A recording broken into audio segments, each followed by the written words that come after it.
Thank you very much.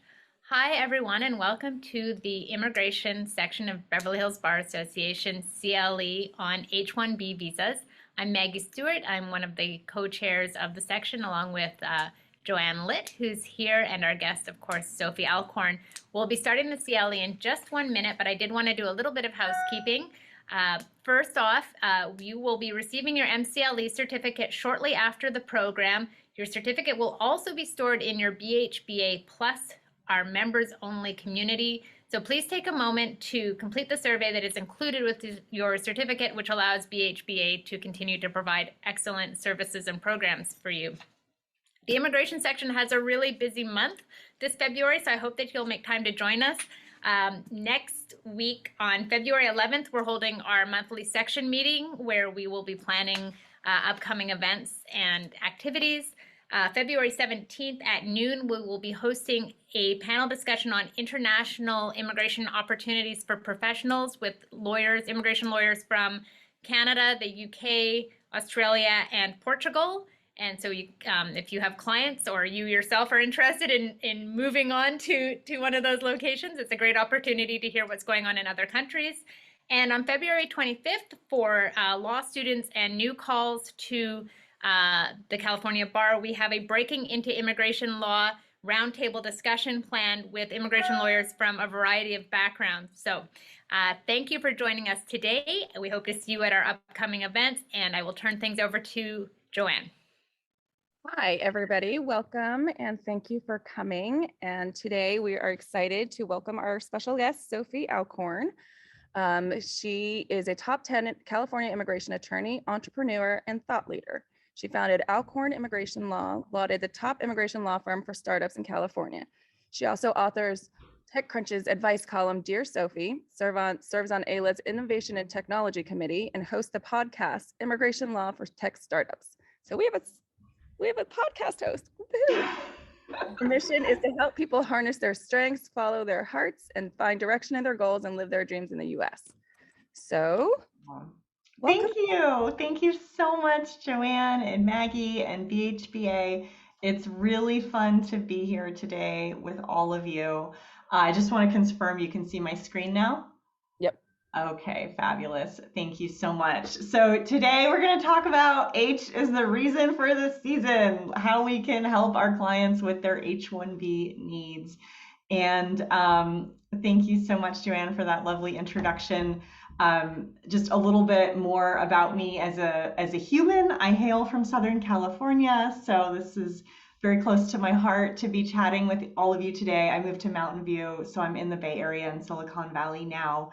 But my dad was an immigration lawyer, and he originally started his practice in Pasadena in the early 1980s and moved our family down to Orange County. I grew up in Mission Viejo and used to practice with him in Irvine.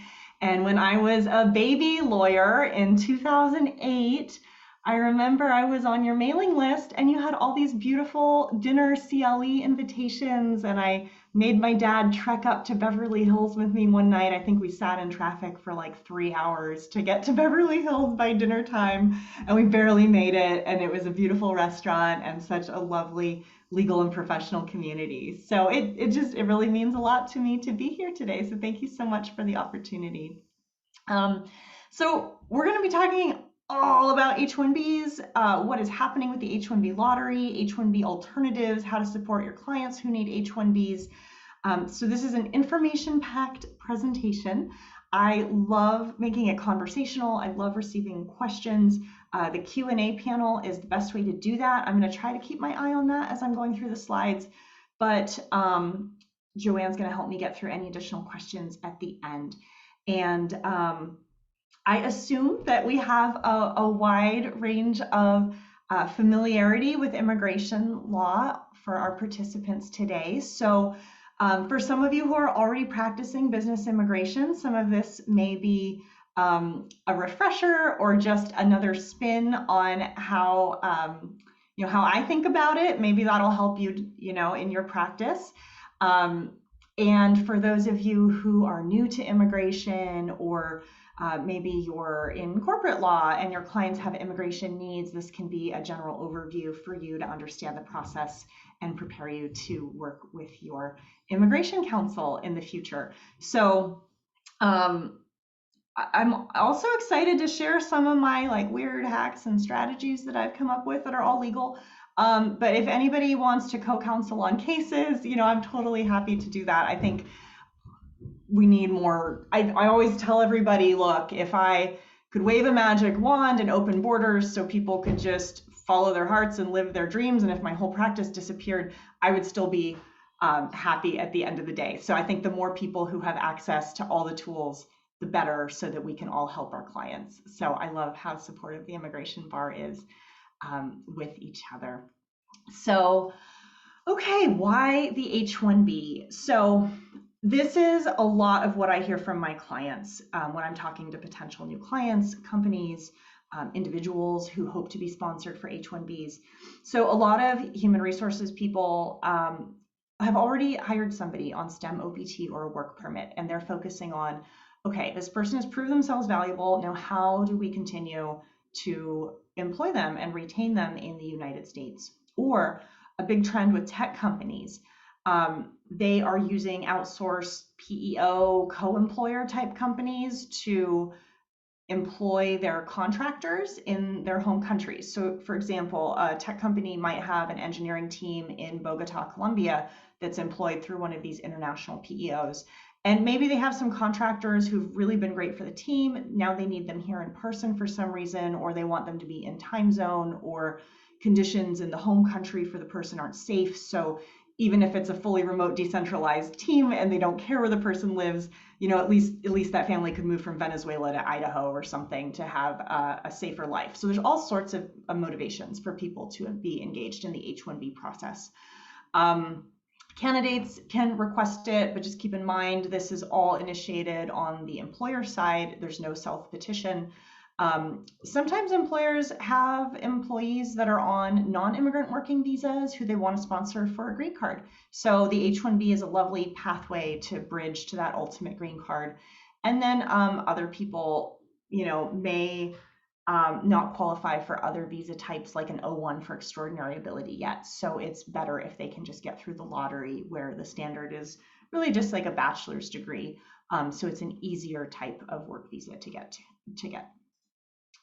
So immigration context, total reminders for our immigration experts on the call, but just to plant the stage for everybody else. In US immigration law, we have temporary status called visas, permanent resident status called green cards, and the ultimate goal for some people is citizenship. Citizenship is not required. That's something folks do on their own, typically after having a green card for 3 to 5 years. And you don't need a visa to get a green card. This is mind-blowing for some people, so I just like to say it. So if there's like a company that has a amazing employee in another country, and that person has kids in high school and they don't want to relocate their family immediately, but they are critical, but they just want everything to be settled before they come here, there's a possibility where the company could just sponsor that employee abroad and their family for green cards, so they don't even have to mess with the H-1B process. Now that's probably going to take 2 to 4 years based on current circumstances, so I don't know if you can wait that long, but some people don't know, in the employment law, business law, immigration law context, a visa is not required to get a green card. So I like to throw that out there. Most international students in the US typically follow this path. There are about 1 million F1 international students in the United States at any given time. Obviously that went down in COVID, but I imagine that many of the numbers are back closer to that again. The typical journey is somebody might come here on a bachelor's degree or a master's degree or PhD with this F1 student visa. They take their classes, they do their research, they fill their requirements. There are certain programs that allow international students to work along the way. One of them is often used for like a summer job. That would be curricular practical training. The school has to authorize it. Only certain schools allow for it. The biggie that everybody gets after they complete bachelor's, master's, or PhD is 1 year of regular F1 OPT, optional practical training. they're allowed to be self-employed or get a job in their field for 1 year. And then if people have studied in science, technology, engineering, or math, the STEM fields, then they can qualify for an additional 2-year OPT work permit for a specific employer who is enrolled in the E-Verify system, and there's additional obligations for a training plan as well. And so most international students are hoping that each of these years, the spring that they graduate, their spring of OPT, their 2 springs of STEM OPT, that their employer will put them in the H-1B lottery every single year until they're actually approved. And then they hope after they get an H-1B that the company will sponsor them for a green card for permanent residence through typically the PERM and I-140 petition process, followed by an adjustment of status if they're in the US. And then ultimately, if they want to become a citizen one day, that is their option. They can apply after they qualify. So now H-1Bs, so drilling down into, okay, that's how students handle it, but really H-1Bs are for anybody all over the world. You have an equal chance regardless of your country of birth and your country of citizenship. The H-1B is a working visa or a non-immigrant status based on employment. It is for people who are coming to the US to engage in a specialty occupation, which you could think of as a professional job at a specific company. They need to have at least a bachelor's degree or the equivalent amount of work experience in a related field to that specialty occupation. And the employer will have to pay them a prevailing wage, which depends on the geographic location of where they're working. Work from home is possible, and it depends on their level of expertise within the job classification. So essentially, it's a work visa, and it's basically for professionals, basically for people with at least a bachelor's degree. Now, the next thing to keep in mind, the whole reason we have this whole lottery system is because Congress passed a law, I think it started in the mid-'80s, and basically they said, all right, we want to protect American workers from job competition. So we're going to allow 65,000 regular H-1Bs every year. We'll put another 20K spots in there for people who got their master's or PhD degrees from United States universities. The numbers were temporarily increased around Y2K for several years. So at one point there were higher numbers of H-1Bs available each year, but now we're back down to 85,000 new H-1Bs through this for companies that are subject to this cap. And you'll hear the word cap thrown around a lot. That's the 85,000 cap on H-1Bs for private companies, nonprofits. There are certain organizations that don't have to go through the H-1B lottery that get unlimited numbers of H-1Bs, primarily employees of research universities, employees of nonprofits associated with universities, some people in military. So high level, most private companies, like a tech company creating a game, like they're probably going to have their employees typically go through the lottery to get an H-1B. And I'll talk about exceptions later, but that is what the lottery is. That's what cap subject refers to, and it applies to a lot of companies. So when an employer is going through the process, I work with a lot of early stage technology companies, and it's like there's a person who knows how to code and a person who knows how to make money, and the two of them get in charge of, they create this company and they're in charge of it, and it's their first foray into being an employer, hiring people, making these legal decisions. So there's a lot of attestations and requirements that go into the H-1B process. So I like my clients to know that there is this prevailing wage requirement. They have to guarantee that the working conditions are not adversely affecting similar workers. There's no strike, there's no lockout. They're going to have to post papers digitally or in the work site that include the wage for the job. And some companies are initially uncomfortable with that. So, it's important to make sure that they're okay with that. For home work sites, sometimes the beneficiaries of the H-1Bs post their LCA notices in their kitchen and in their bathroom in two conspicuous places in the work site. So a lot of these requirements are from, right, antiquated notions of what is work, and we just have to roll with them in our modern working environment, and with the Great Resignation and COVID and Zoom and all the ways we work now. Also, if they terminate the person, they have to be prepared to put them on an airplane ticket, on an airplane ride, and buy them a ticket, soon after the termination, unless they can get another H-1B job, for example. So a lot of fun facts. I've been digging into H-1Bs. So most H-1B recipients in the United States tend to come from India. A large amount come from China. I feel like that has decreased in recent years. These statistics are pre-COVID for this slide. So with the challenges of getting visas for people from China, for both students and just in general, probably this number has decreased lately. A good amount are from Europe, and this is all rounding. So of course there are people from Brazil, for example, who have H-1Bs, but these are the predominant sources. In 2019, the lottery was paper-based. There was one lottery. All the immigration lawyers had to get all of the packages of papers ready by April 1st and FedEx them in, and then the government had probably huge warehouses stacked with paper, and they had to somehow go through them, choose which ones were winners, and mail back all the rest. That was the old system. In 2020, they switched to an electronic digital lottery system. And so now we're in the situation where every season is H-1B season, because there are multiple lotteries year round. So in 2020, we had 2 of them in April and in July.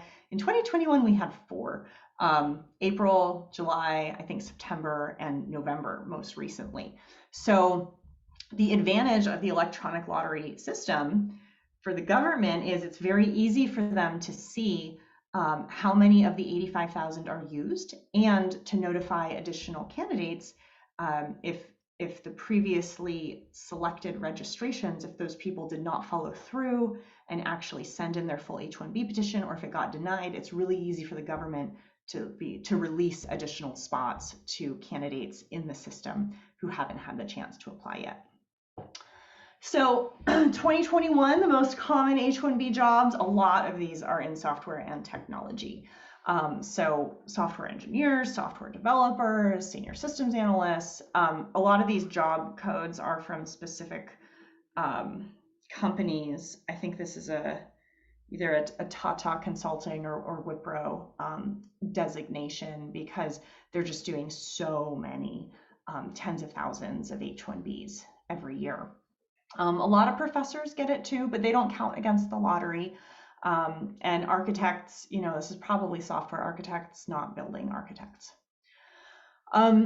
Latest data from fiscal year 2020 from USCIS, the median annual compensation for H-1B holders was about $100,000 a year, and 2/3 had a master's degree or higher. The companies sponsoring the most new H-1Bs, so this is typically in the lottery every year. So Amazon, Google, IBM, Microsoft are up there. And then a lot of these consulting companies that we hear about, Infosys, Wipro, Cognizant, and Deloitte is in there too. So it gives you an idea for the main players, but a lot of startups ask me, like, okay, we are pre-revenue, we just raised a few $100,000 or maybe a couple $1 million from investors. This is going to be our first employee besides the founders. Is it possible to get an H-1B? And the answer is absolutely yes. So as long as you meet the requirements, you don't have to be in Amazon or Wipro to get your people approved. The lottery is random. Each entry has equal weight to every other entry. So keep that in mind as well. And then also, this was just super interesting. There's more tech companies that are doing H-1B transfers. So you can see that Facebook and Apple enter the the top 10 for employee transfer visas. So I just think that's interesting that they're more likely to hire people already on H-1B and transfer them versus put people in the lottery. And if anybody asks you guys for, because I know like immigration lawyers are often sought out by reporters, and they want to know, because it's such a hot issue, like are H-1Bs good for America or not? Should we have this or not? The companies that employ a lot of H-1B holders also significantly employ a lot of US workers as well. They are among the fastest growing employers of US workers. So it's like these companies have huge needs to scale rapidly, and they would gladly hire Americans. And also they are willing to sponsor immigrants. And especially keeping in mind the Great Resignation, there's over 1.5 million job vacancy postings in computer occupations right now. The 85,000 annual H-1B limit is like a drop in the bucket compared to the hiring needs in the US right now. So I thought that was also pretty interesting. Okay, where is my mouse? All right, so also interesting, trends between administrations. So under Obama, about 94%. So fiscal year 2015, we can see that back in the day, 6% of H-1Bs were denied. That means 94% were approved, but the denial rate dramatically increased throughout the Trump administration. They were very hostile to immigrants, especially people seeking H-1B, and there was almost a 1 in 4 denial rate in fiscal year 2018. But now the Biden administration is much more favorable to immigrants. I have some updates at the end about some really exciting updates for professional workers in the STEM fields from the Biden administration. So now actually the approval rating for H-1B is 96%. The denial rate is only 4%. So it's actually easier than the Obama days. So I guess if you're a new attorney learning H-1Bs for the first time, it's a good time to get your feet wet. Don't start a law firm in the beginning of the Trump administration like I did.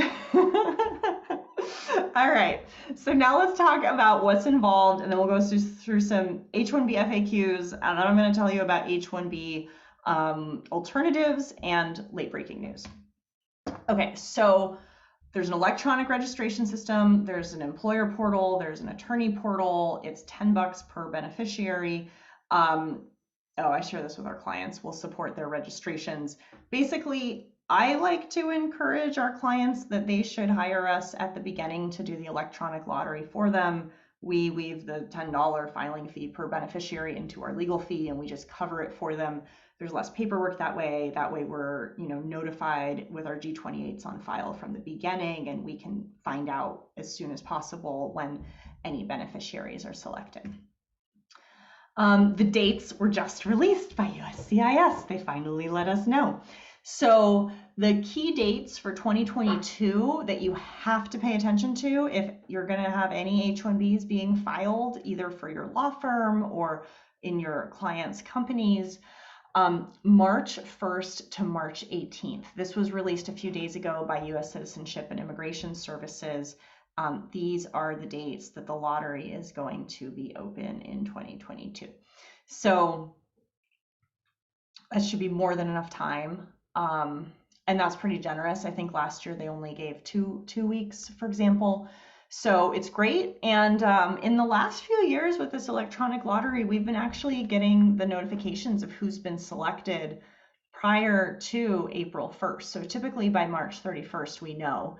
And then we get the document saying that our candidates have been selected. And then typically we have 90 days to prepare, to complete the preparation of the H-1B petition and file it with USCIS. And I'll talk about some exceptions for people with CAP gap and OPT a little bit later. So, documents that you'd want to have folks start gathering now. The candidates are getting more and more organized with their documents. They often have like a cloud storage folder where they keep nice scans of their transcripts, diplomas, their immigration documents like their I-20s from their school, or if they ever had a J-1 visa, their DS 2019s. I even saw a candidate who had a special Gmail address that he set up for himself, like, I don't know, Akshay Immigration 2022 at gmail.com. So he was just only focusing the email on all the important updates from his employer, his school, and his immigration lawyer. So people can do that. There's probably technical solutions for that as well. But I like to encourage the candidates to stay organized, especially because as they change employers, their immigration is going to be touched by a lot of different companies and a lot of different law firms. So stuff that it's important to start with early stage companies, the ones that are maybe brand new to the immigration process, they will need to have their federal employer identification numbers validated with the Department of Labor to be able to participate in the labor condition application portion of the H-1B process. If companies are really established, they already have all of their job levels, their job titles, all of that hammered out in great detail. But for new companies, they don't know what they're hiring, they don't know what they're doing, so they sometimes need help or time or support so that they can brainstorm the job duties and figure out what type of role they're actually creating for somebody. And then USCIS, especially for a new company, will want extra evidence that it's a legit company, it's not fraudulent, it's a real and operating enterprise. We even had a request for evidence. This company had like 3 employees. They raised, I think, $11 million they had sitting in their bank account. This was an H-1B transfer for one of their first employees. And the government sent an RFE of like, is this a real company? And we're like, yes, it is. Yes, it is. You want to read all of your company's pitch decks and marketing materials carefully before you send them to USCIS. Fun fact, cannabis still completely illegal under federal law. But there is an exception if you're bioengineering cannabinoid compounds, not using marijuana leaves, but you don't want to find yourself in the weeds in some crazy RFE justifying why your company is not a drug dealer. So just get that all squared away from the very beginning. All right. Okay, so after selection, then you want to keep in mind Q2, April 1st to June 30th. That's when you're going to want to make sure that you turn in all of your H-1B petitions on time. The government filing fees for a small company, it's about $1,700. Larger companies or those with more H-1B employees are subject to additional fees. Premium processing is currently $2,500. What should I say? With it, the government promises to adjudicate the case in 15 days, and it's still 15 calendar days. There was talk under the prior administration to make it 15 business days, but it's still 15 calendar days. I mentioned this, you're going to want to make sure you have that SS4 letter, the assignment of the employer identification number, if you need to get that number validated by the Department of Labor. For the LCA process, there are certain timing rules around the LCA to keep in mind. This is where you're going to want to be clear with the company about their job title, the wage details, the location. Premium processing is still available right now. In the olden days with the paper lottery, they would often turn it off at the last minute and premium processing would not be available. But I believe, and they turned it off right when COVID hit, but I think last year they kept it on the whole time. So it's on right now for H-1Bs. Hopefully it will stay on. And then this is what I tell potential clients when they're new to H-1Bs and they're thinking about getting started and they're like, okay, what's involved? I don't know. You know, it mostly, yes, it takes their money, but moreover, it takes their time. They need a dedicated person who's, you know, managing the project from their company to handle this. There's going to be fees that need to be paid. The candidate might need translations or educational documents, education or experience evaluations.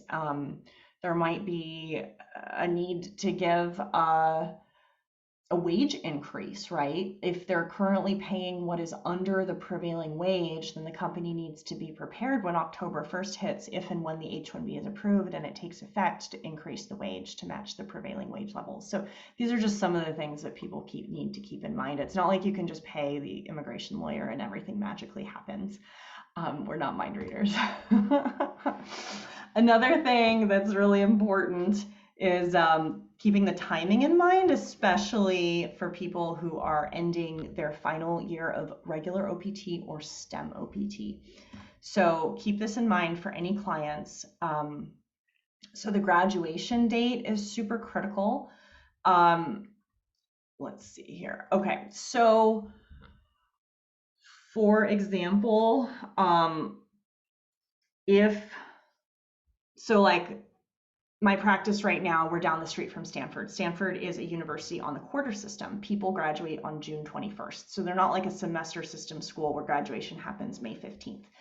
So if there's a master's student from Stanford and they are put into the master's registration process in the electronic lottery in March and they get selected, we need to make sure that they have actually graduated from Stanford and they have that master's degree and their transcripts, so we can file the H-1B petition within that 90-day window for them after April 1st. So basically, we have to time it so that they graduate June 21st, we get their stuff, we complete the H-1B, and we send it to USCIS between whenever we get it in June 30th by that final end of the 90-day deadline. So you just have to track this carefully for certain people. Now, the other timing thing that matters for international students, okay, so like an art student would only get 1 year of OPT, maybe they'll be put in the H-1B lottery for something. An engineering student would get STEM OPT and they would have 3 years. So whenever they're at the end of their OPT and it cannot be renewed anymore, there's something called cap gap. So last year we had a Berkeley student, her STEM, she was an MBA student, and that at that time at that business school, that was not considered a STEM degree, although a lot of business schools now say that an MBA is a STEM degree. So she had her 1 year work permit and it was going to expire on I think it was like May 1st, and she got selected for the H-1B in her one and only chance. We found out March 31st, but what that meant was that we had to make sure that USCIS received her H-1B petition by that May work permit expiration date to avail her of this thing called cap gap so that she could continue living in the United States, working for the company that she was currently employed at that put her in the lottery while she was seeking a change of status that would take effect on October 1st. Now, I think they just wanted to use premium processing right off the bat, so it was a very smooth transition. But if your clients don't want to pay for premium processing and it gets to be about September 1st and the change of status for somebody in cap gap has not yet been adjudicated yet, you really want to call your clients and get them to upgrade and add in premium processing, because these candidates, if October 1st hits, they're legally allowed to stay in the United States, but they have to go off payroll and stop working until their H-1B actually gets approved. So this is another realm where you really want to be mindful of the dates to support your clients. Okay, lots of tricky jobs in H-1B land. Some of this is in flux from litigation. A lot of this scrutiny came down really heavy in the prior administration. So these are some jobs that you might encourage your clients to stay away from for sponsoring H-1B candidates. But like software developers, we do those all the time, right? So these are like the most common ones that can lead to denials or requests for evidence, but it doesn't mean it's impossible. It just means that you need to be able to fully document as an immigration lawyer why this is a specialty occupation, specifically how the degree relates, why this would be a common requirement in the field. So certain things like HR manager, USCIS's position is, well, there's no major that HR managers have to come from, so it's vague, so it's not a specialty occupation. So the analysis is different for all of these. Like budget analyst, for example, there was actually a court case I think in a federal district court that said that budget analyst is not a specialty occupation. So it just depends. Computer programmers were very tricky for the last 5 years, but there was a bunch of litigation about a year and a half ago that came to a head, and it is now possible for computer programmers to be classified for H-1B. USCIS rescinded that prior memo saying that it wasn't. That being said, I'm not going to like rush out and go file a bunch of computer programmer H-1Bs right now for anybody. I'd see if we could fit them in another category. But computer programmer category that was heavily used by consulting companies because it had a lower prevailing wage. So that was the economic driver for the high utilization of that category in the past. Right, it's still COVID, I guess. So work from home, yes, it's possible with H-1B. Multiple work sites, yes, it's possible. You want to document all of that with your clients before you file so that the H-1B is prepared properly. There were going to be wage increases for the prevailing wage for H-1B as of about a year and a half ago, but all of that appears to have been put on hold indefinitely. And if there's ever a situation where the prevailing wage is too high from the government FLC database, you do have the option for your clients to buy private wage surveys and base the prevailing wage off of that instead of the government database.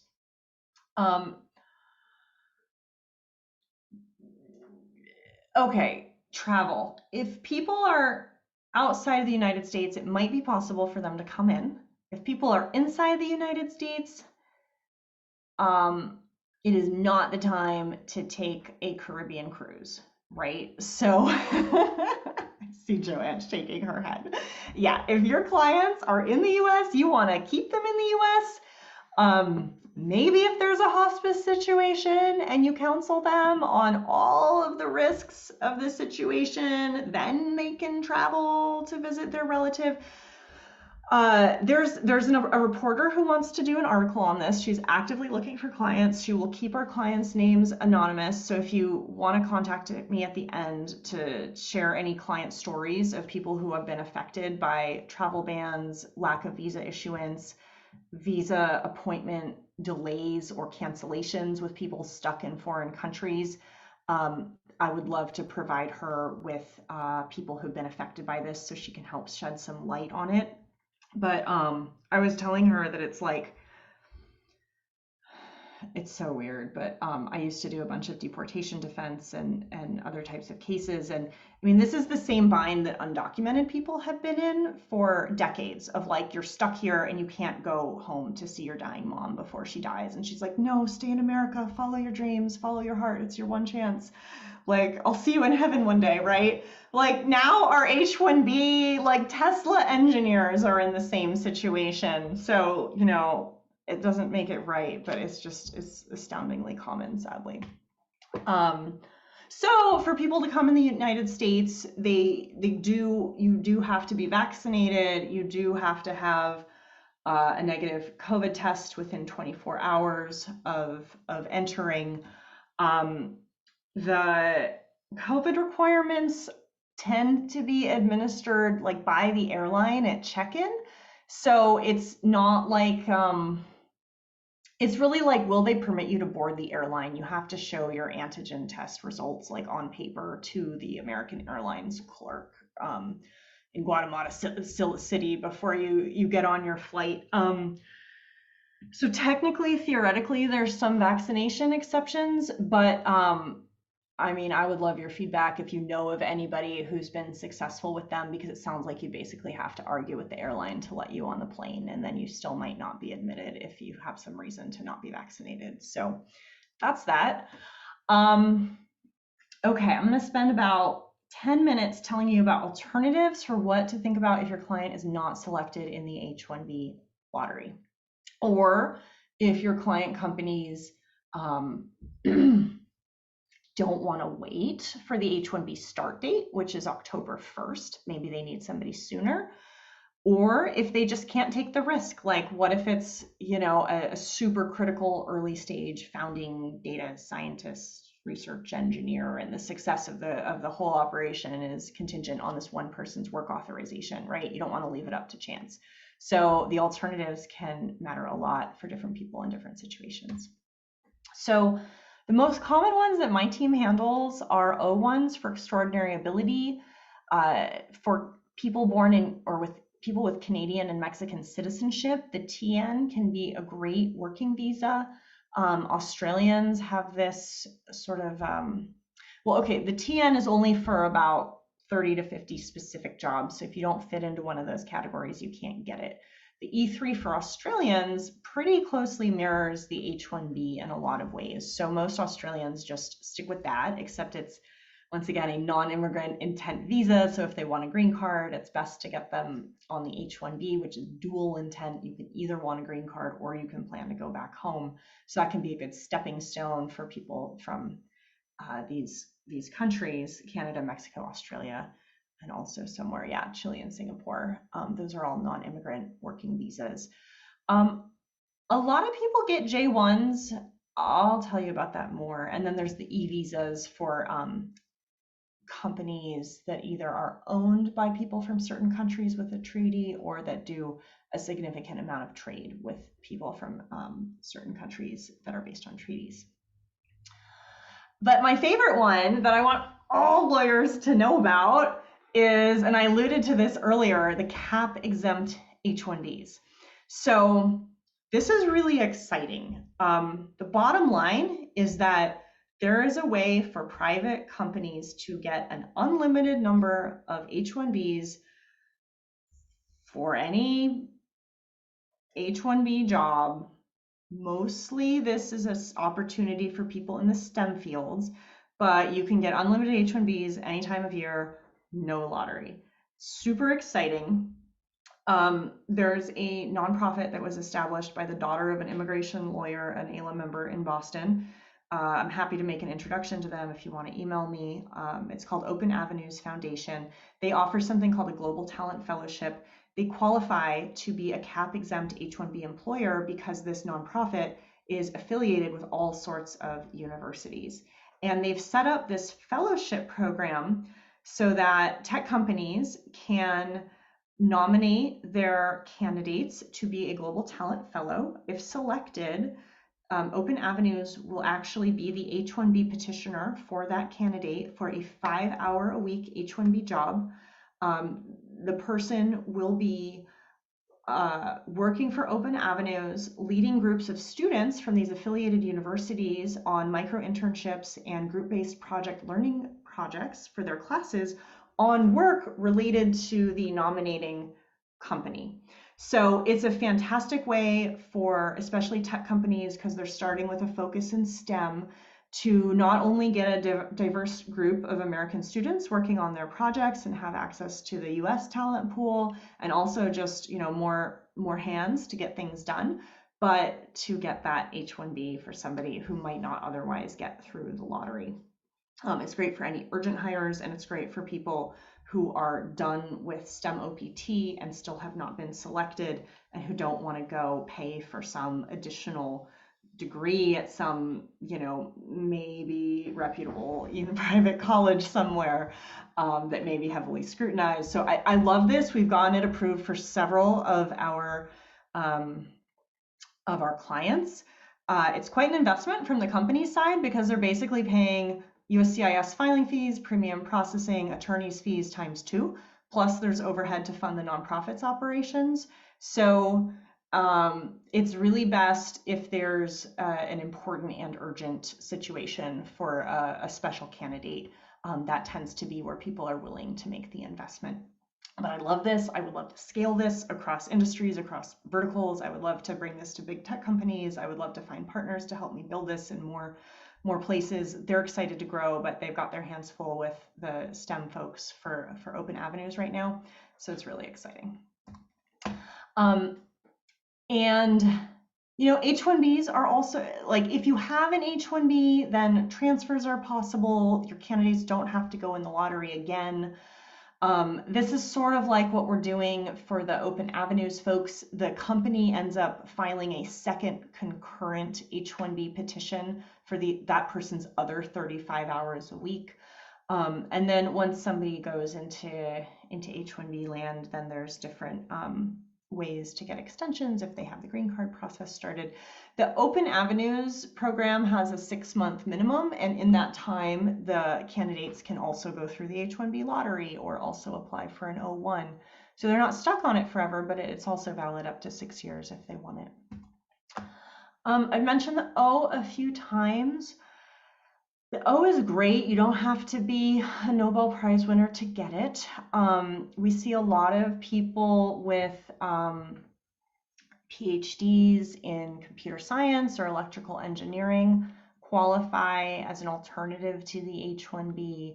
We see a lot of UX UI designers qualify for O-1B artist visas to work at tech companies. There's several criteria, and it's a good option. I'll come back to the O at the end because there's some breaking news about it.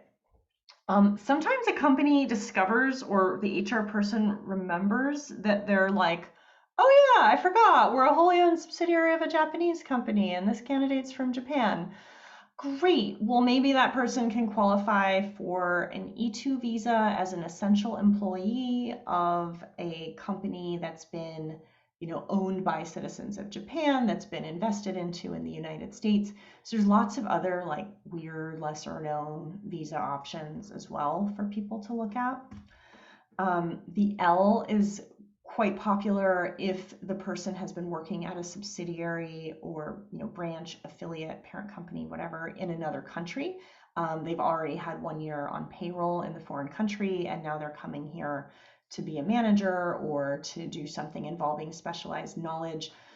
I work with a lot of small companies, and the L's are really hard for small companies. The best type of L, you're shaking your head. The best type of L is really a blanket L for a ginormous tech company that's already established.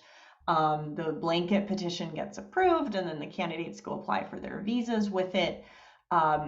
USCIS for the last several years has been heavily scrutinizing small company L1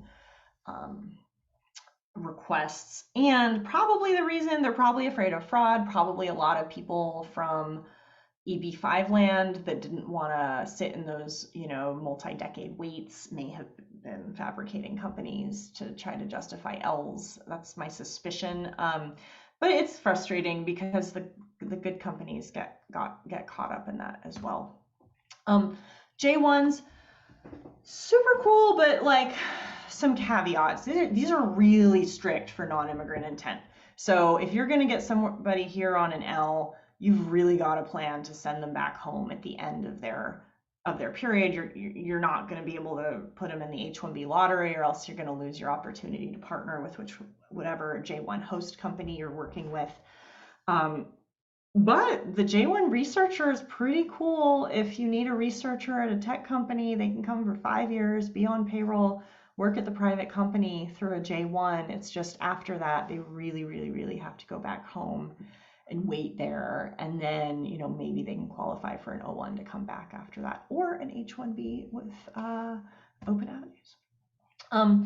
Sometimes I've had, fun story, Stanford PhD got nabbed by some very discreet family office sponsored tech company doing lots of, I don't even know, engineering special materials that probably had like military applications or something that they were going to sell to the US military. He wasn't from India or China. He was on his first year of OPT. He wasn't planning to leave the country. The company initiated an EB-1A for extraordinary ability and an EB-2 national interest waiver and an EB-2 with perm all at the same time. They could not take any chance that his green card or H-1B would be denied, and somehow we got him a green card, I think through EB-1A, before it was even time for the next H-1B lottery. So that can be possible, but just be very careful of international travel plans, visa expirations, non-immigrant intent. sometimes people can just apply for green cards straight out of school. Okay, those are just some of the green card options. Oh, there's always marriage, but just make sure it's good faith. Yeah, sometimes this is the fastest route, but then again, I have founders and I'm like, dude, you already have kids with a US citizen. Will you please just get a green card through your marriage?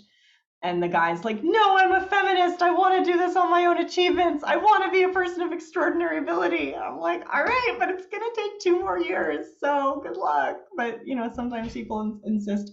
I had a teacher who said, use everything, use every viable option. So I like people to know about this as well. Okay, late breaking news. And then if there's any questions, put them in the question and answer panel. We'd be happy to chat through those.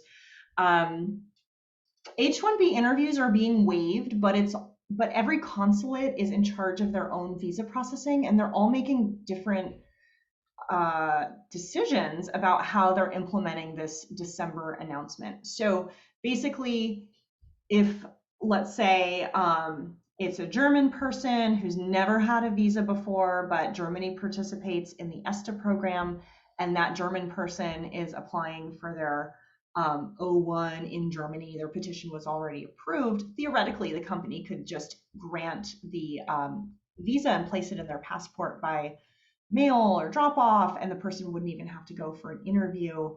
Or if it's a non-visa waiver program country, so like India, and the person already had a visa, then it could work as well. But there's not a lot of consistency. Every consulate's different, and we have somebody, for example, stuck in Spain, and we thought she could qualify for this in early January, and they're like, no, we're not implementing that. So it's great, but case by case basis, still might have to do a lot of work to make it happen. This is probably not breaking news to anybody who already practices immigration law, but USCIS is very, very, very backlogged.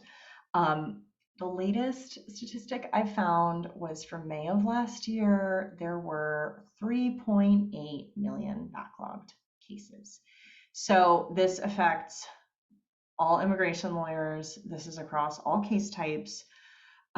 This is nothing to do with the Department of State's backlogs, but it's causing more backlogs for the Department of State as well. So this can be maybe helpful to prep your clients of like, look, we're going to do everything in our power, but I need you to know the situation that we're working with. So if you have premium processing, use it. USCIS has recently been seeking stakeholder feedback on their ability to accept expedite requests and to make those requests more transparent and fair with the Ombuds office. Anyway, this is a real thing, but immigration's still possible. But the exciting news, okay, so there's regulatory news and there's legislative news. So the exciting regulatory news from a couple weeks ago is they've added 22 more fields to STEM OPT. So now fields that are definitely in there: computer science, cloud computing, economics, financial analytics, data analytics, environmental studies, and even social science degrees. So at Stanford, we had techies and fuzzies. So even fuzzies can now get STEM degrees, which is incredible. And the caveat there is it has to be a particular major that includes like research methods. So it's more rigorous than my degree, for example. But I love this. It's very exciting. There's even a mysterious one in there called anthrozoology. I don't know what that is, but it sounds fascinating. So more STEM fields, very exciting. And also they have created a super special appendix for the O1s in the USCIS Adjudicators Field Manual. And I'm going to be doing a whole podcast on that in a few weeks, and also a webinar on all this stuff in more detail.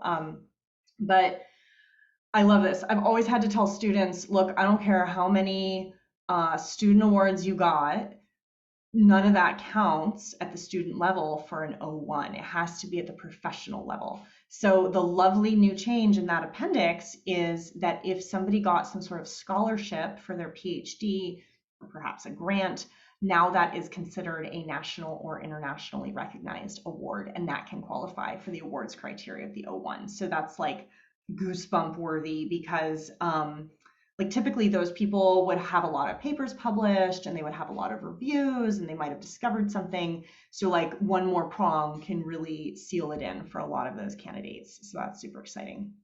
And then the legislative breaking news is that there's a STEM bill in front of the House of Representatives right now through their reconciliation committee, and it might be voted on this week. Even there was speculation in Forbes last week that it could come to the House for a vote this week. It's the America Competes Act, and there's two things that are amazing in it. One is that there's new options for startup founders, and the second is that there would be new options for these STEM PhD folks. So the startup bill, they included the LIKE Act, which Representative Lofgren promulgated this year in the House. They just like slid it into this 3,000-page bill. And I got to help write it. I got to help draft it. It was amazing. And I was like, oh my God, this is like bucket list career highlight. It's like December, it's a Wednesday night, it's 11 p.m. and I get to like edit a bill. And I was like, oh, numerical cap on the number of green cards, delete, spousal work permit, automatic, make it dual intent. It was so much fun. So a lot of those changes got included, and they just like copied and pasted the whole thing into the America Competes Act. So this might actually become law. It's super easy standards. Like you just have to raise $250K to get a founder visa. There would be premium processing. Early stage tech employees who don't qualify for an H-1B or an O1 or an E2 or whatever could still come with these new types of visas. And there's a green card pathway with unlimited green cards. And likewise for the STEM PhDs, they're trying to make it so that anybody who graduates with a PhD in a STEM field from a US university can self-petition a green card with no backlogs. That's immediately available on the visa bulletin for whenever they graduate. So I'm super thrilled about all of these things. And if STEM PhD folks can get unlimited green cards, then there's a bunch of people who won't need H-1Bs anymore, and then H-1Bs can become more available to other folks as well. So all of this is super exciting. I would love to stay in communication. There's a couple more minutes. If anybody has questions, here's my contact information. The best way to reach me is just by emailing me, sophie@alcorn.law. And as I said, I would love to, co-counsel or, have podcast guests. I'm looking for stories to share with this reporter so she can pitch this national story on State Department unavailability and visa appointment backlogs and cancellations and rescheduling. So I would just love to keep in touch. That is great. That was so much fun. I loved all the stories. Thank you. And yeah, well, I have a good story actually for your reporter about. Oh my gosh, what happened? L1 Nigeria. He came on a B1, change of status. Like it was a horrible 2 RFEs, but we got it. We got it approved. He was here, and I kept saying, "Don't go home. Don't go home." They had, his wife had the baby here, so it was great. Don't go home. He's like, "But I really just need to go see something." Goes back home, gets an interview, and then they had never in the Nigeria consulate in I forget the city, but it was never heard of an L1. Like he said, they pulled out a book, started flipping through the book, and then called in supervisor, was like, "Do you know what this is? Do you know what that is?"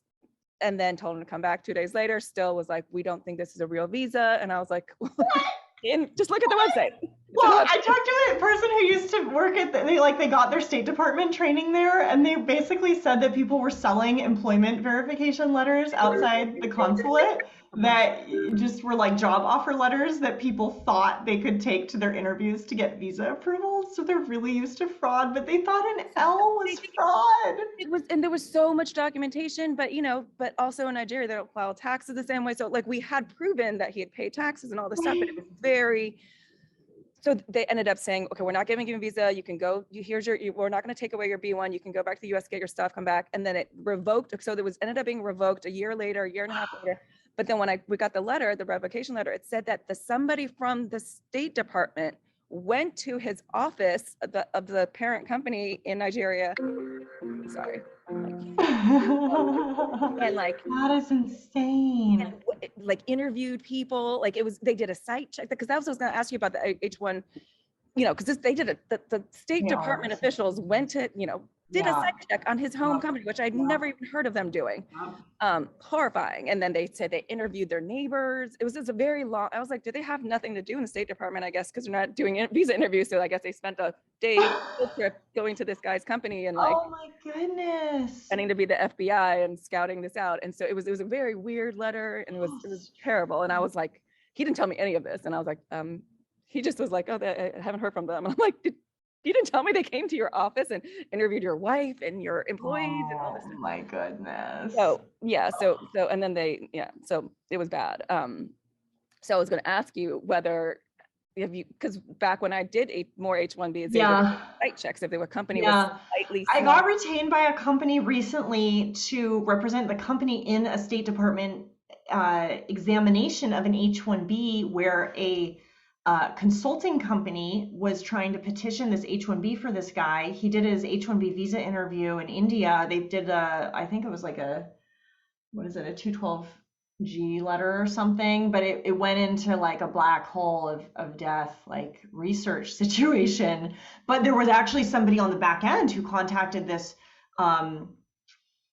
third party contractor where the H-1B petitioner was the vendor, right? And they were selling the services of the H-1B beneficiary to this company. And the State Department like had this whole checklist for the client company in the US of like, is this a legit H-1B? Do you need this guy's work services? Were the terms of the H-1B accurately included? So they're trying hard to make sure that everything is legit, but it's intense.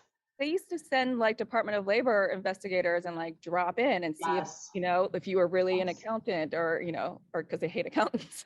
Accountant bookkeeper H-1B problem, and so it would be like it was very weird. And like a lot of some companies that were very small got caught and they were like, like a full-time job, that kind of thing. So we had an early stage tech startup that was at a Regis type professional suite before there was WeWorks, and there was a DOL investigator that went to talk to the receptionist at the co-working space, and like they had no idea what the company was, and we had to explain that like they're real, here's their patents, here's their money, here's what they're selling. I don't know, I only come here on Tuesdays, whatever. I don't yeah.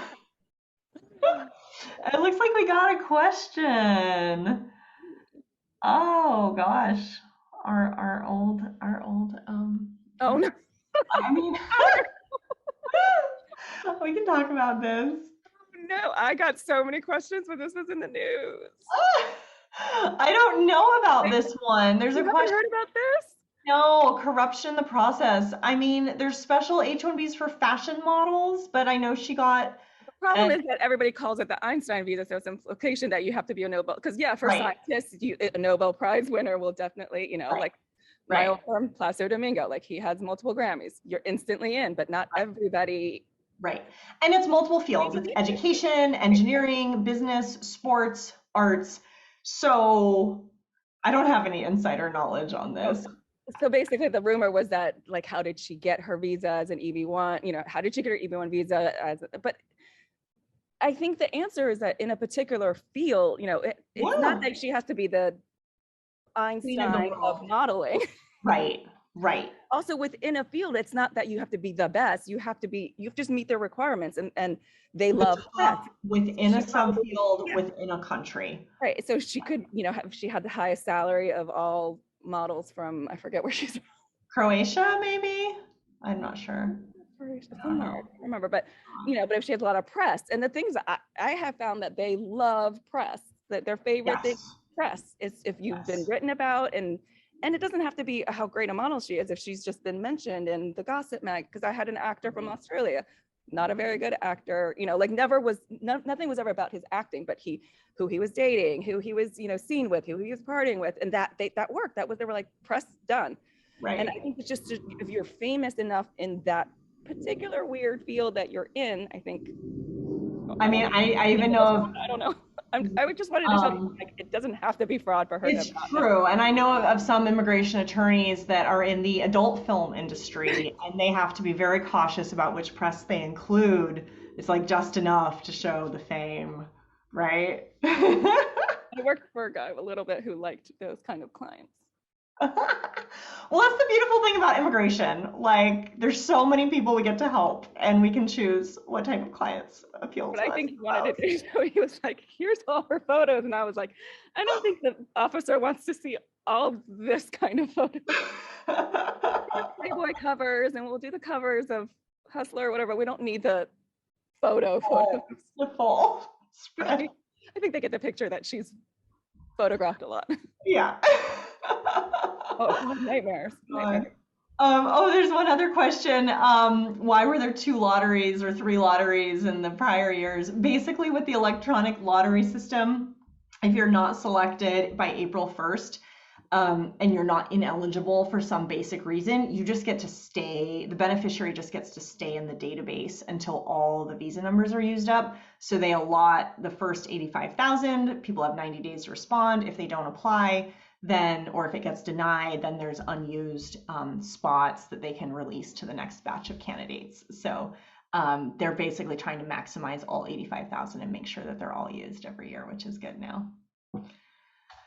Oh my God, so fun. Who knew that H-1Bs could be this fun? Barrel of laughs, but we knew. If there's a good crew left here and we're still running. So if people want to pop up a question, feel free. I'll sort of wind up, but if you've got something that hasn't been answered, feel free to pop it up. We won't cut out. Do want to remind everyone that we have our section meeting coming up on February 11th, and I believe that the registration is in the chat somewhere. So if you go back through the chat, you should be able to find a registration link for that, or through the BHBA website. February 17th will be a panel on international immigration for professionals. We'll have UK, Canadian, Australian, and Portuguese immigration attorneys representing, and then February 25th will be our Breaking into Immigration Law panel for or roundtable discussion aimed at students and new calls. But if you're looking for a career shift, this would be a great opportunity to come and hear from a variety of immigration lawyers who practice in different areas and different types of firms, really to represent the diversity of what immigration law looks like. And I think you're probably getting a good picture of that today, through Sophie and Joanne, and just hearing a little bit of the stories of their immigration adventures and clients in recent years. If anybody wants to help me write the Netflix show about immigration, it would be really fun to write with each other. First thing in that show is that when you call ICE, nobody shows up. Like, calling ICE on TV is like they show up the next day, or they show up in the afternoon, or I'm going to call ICE on my neighbor that I hate. It takes 3 years. 3 years at least. ICE doesn't care. ICE isn't coming to your workplace to take away your work enemy. So that's what I would. Great point. That's the opening scene. That's like calling frantically. Season 3, they'll show up. Is there a... I did have one other question. Is Vancouver, are your clients going to Canada to do renewals at all, or have they just great question. Third-party processing? I have stopped even looking at that, so I haven't looked. Yeah. In the lockdown, Canada and Mexico got really strict about who they would accept. There used to be, I guess still technically there is theoretically something called third country national processing, which were special requirements in Canada and Mexico for, like, if you already had a visa and you were a resident of the United States, you could go to Canada or Mexico for a visa renewal. My understanding is that is all still shut down for people living in the US.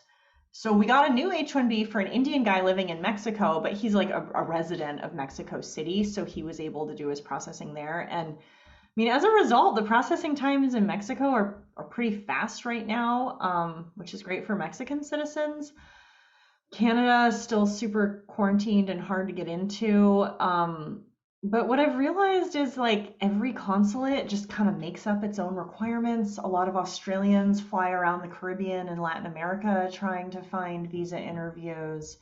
I had a UK guy who was like thinking about being quarantined in South Korea for 2 weeks to get a visa interview when he couldn't get one in the UK. Fortunately, he didn't end up having to do that, but it's tough. But it helped me realize as an immigration lawyer that the third country national processing was to limit the number of people who could go in Canada and Mexico, because like the status quo was that anybody could go anywhere unless the consulate had specific rules against it. So you just have to create a spreadsheet. Yeah. There is an AILA spreadsheet somewhere. Oh, I have it bookmarked from last year. I have no idea if this is still updated, but I will put it in the chat window. This is like a Google spreadsheet from AILA that people started working on almost 2 years ago with the status of the Oh my different gosh. consulates. Close. Yeah. Okay, I will say for Canada, I don't know about the actual like third country processing at U.S. consulates, but entry as a visa exempt visitor to Canada is now open so long as people have full vaccination and their PCR test. So Thank you for until clarifying that. like over the summer, there were restrictions on people entering as visitors, Great. and that's been lifted for people who are fully vaccinated. Nice. Okay, so baby steps. Imagine a world without borders. If they're otherwise visa exempt, of course, and then they just have to do their like regular entry to Canada requirements, but have their vaccine cards and their PCR tests and Right.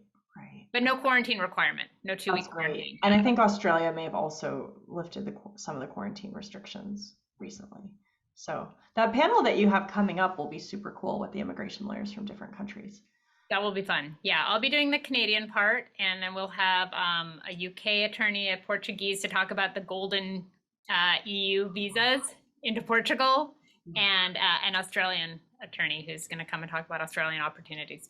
I've got a lot of like crypto King 01 type people who are doing like crypto and whatever blockchain and all these technologies, and they're heavily investing in Bitcoin, and they're like, Sophie, what happens if I move to Puerto Rico during the pendency of my I-485 so that I don't have to pay capital gains tax on my Bitcoin exits? It's either that or Lisbon, Portugal. So I'd rather go to Puerto Rico for a couple years. And I'm like, how are you doing these trades? Where are you getting your information? What class can I subscribe to? And he's like, oh, no, this is all proprietary. This is my H-1B job, and I work on it all night. You can't find this anywhere.